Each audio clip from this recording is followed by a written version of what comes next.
I'm Bob Coleman, and we're talking Main Street and the small business lenders who help it grow. This week's podcast is sponsored by, I want to give a plug for all of these great regional SBA lending conferences. We have Detroit coming up July 23 to 25th, Connecticut August 14th, that's America East. Music City Small Business Owners Conference, end of August, August 26, 28. I believe I will be there. I'll be doing some training.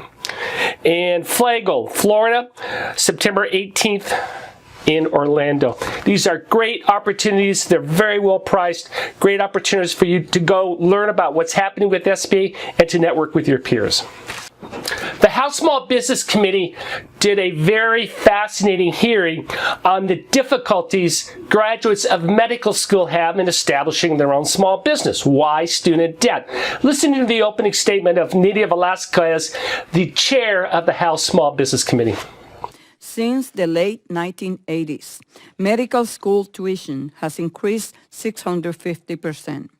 According to the American Medical Association, the average medical student graduated with a loan burden of over $170,000 in 2014.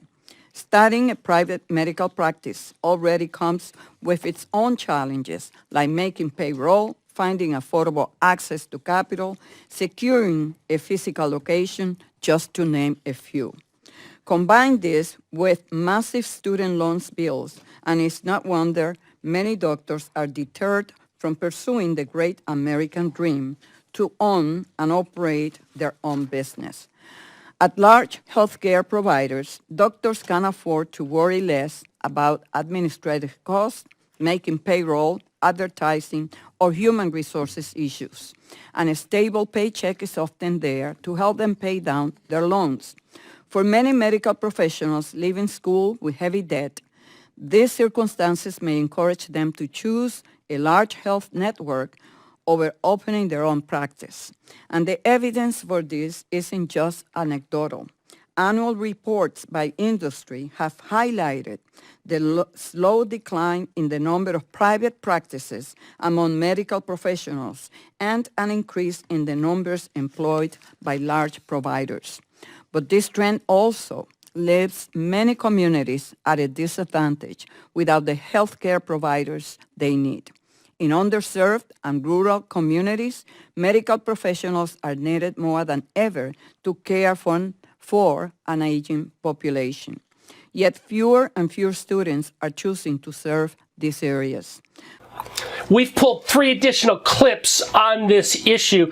Listen to these physicians and trade organizations discussing this problem. I knew the risks and opportunities of starting a small business and the variables that come into play when running a small business in a rural area. But one variable stands out that continues to have a growing impact on the ability to recruit and retain staff and keep my business open is the impact of student loan debt. Many young orthodontists, including most of my classmates, will be forced to face this harsh reality that they may need to follow a more corporate dental path long-term in lieu of following their dreams of becoming a small business owner and actively participating in their community. Even looking for a job in a different clinical setting may not be enough. Private practice is often not an option for many of my residents and myself. They finish training with minimal experience and knowledge of the business side of medicine. The instability of starting and maintaining a private practice will not allow for the work-life balance that many of today's physicians value. And to cover the overhead costs of running a practice and to also keep up on those student loan payments, you will have to see an overwhelming number of patients a day. Speaking of the regional conferences, Jennifer Bloomberg, she is the coordinator of these. She and I got together and discussed upcoming events at America West. Jennifer Bloomig, Eventfully Yours, Conference Coordinator Extraordinaire for SBA events. I had to lead off with 113 degrees. Are you personally responsible for the temperature out here? I would like to take responsibility, but I'm not. You did a great event. How many SBA lending events do you do around the country each year? Each year, about 5 or 6 in various regions. Before we talk about America West, let's do a little plug. What's upcoming this summer, the regional events that people should have on their radar? Yeah, so definitely this summer we have 2 in August. We have America East, which will be in Foxwoods Resort in Connecticut. And next after that, we have the Music City Lenders Conference, which is a newer one. This is the 2nd year, but it's gotten fantastic traction. We were working directly with the SBA there. And then we have Flagle in September.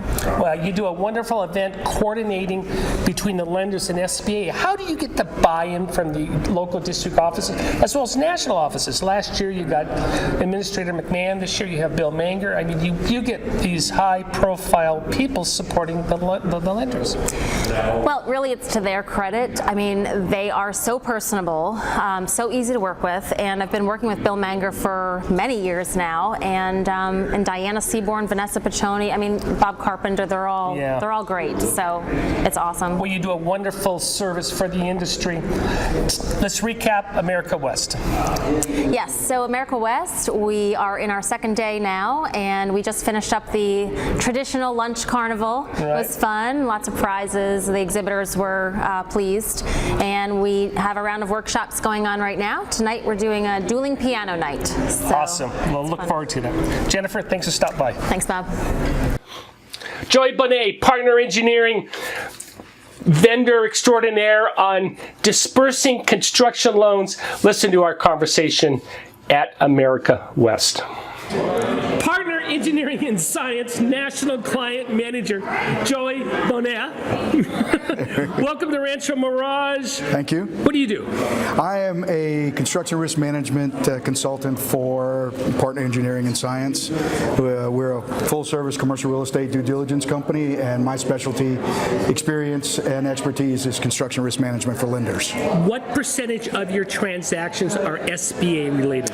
Probably 50% of my construction transaction are SBA. Do you have to do anything special for SBA that you would do with a conventional construction project? Yes, there are special requirements in the SBA's SOP, specifically when it comes in terms of risk management and funds control.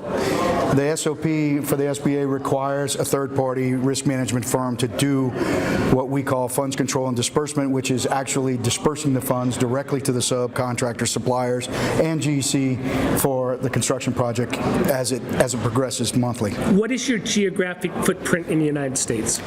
We're national. We're actually international. I've done projects outside the States as well. Nice, nice. Mm-hmm. How do you like the event, America West? Oh, it's great. Luckily, I'm a little biased. I'm on the committee, and I think we did a good job. It's a little warm today, but other than that, I think we are engaging the lenders, and they seem to be enjoying it and having a good time. You guys have done a great job. Thank you. Appreciate it. Thank you for joining us today for the Coleman Report Update and supporting America's Main Street, one entrepreneur at a time.